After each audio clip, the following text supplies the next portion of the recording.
2 seconds. That's all it took for a faulty sensor to send Lion Air Flight 610 into a fatal dive. 2 seconds to erase 189 lives. But here's the nightmare: Boeing knew. They knew for years.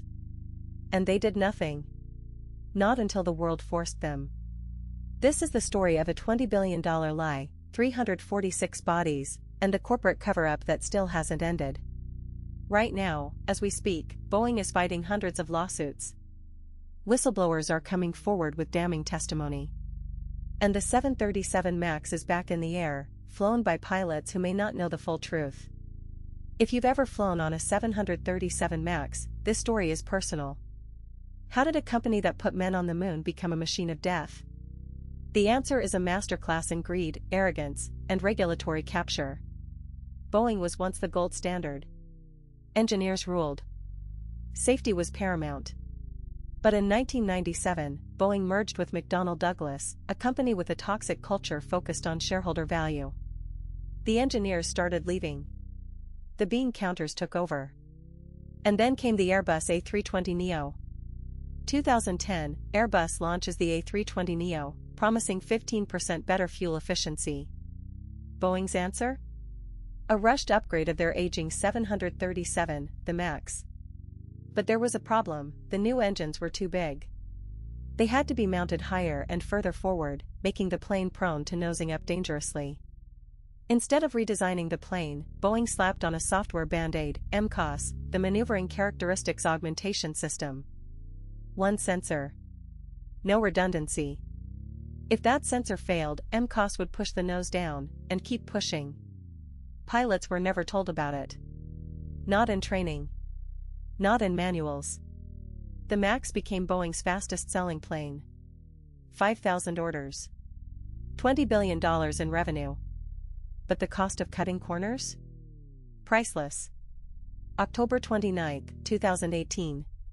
Lion Air 610 crashes into the Java Sea. 189 dead.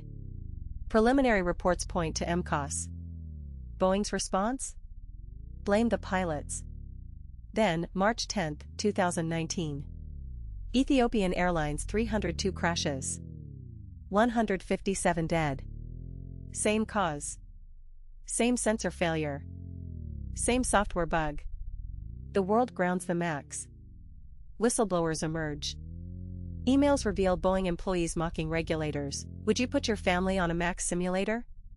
I wouldn't. Another employee writes, this plane is designed by clowns who in turn are supervised by monkeys. The FAA is revealed to have outsourced safety certifications to Boeing itself. Boeing pays $2.5 billion to settle criminal charges, a slap on the wrist. Families of victims call it blood money. In 2024, a Texas judge throws out Boeing's immunity deal, reopening the door for criminal prosecution. But as of 2026, no executive has been personally charged. Today, the MAX is back. Over 1,300 are in service. But the FAA still hasn't mandated MCAS training for all pilots. Whistleblowers say the same culture persists. And Boeing? They're lobbying to weaken safety regulations. The lesson?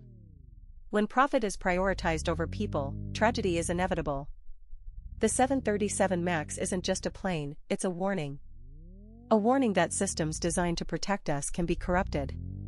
And that justice, for 346 souls, is still pending. If this story made you think twice about booking your next flight, share it.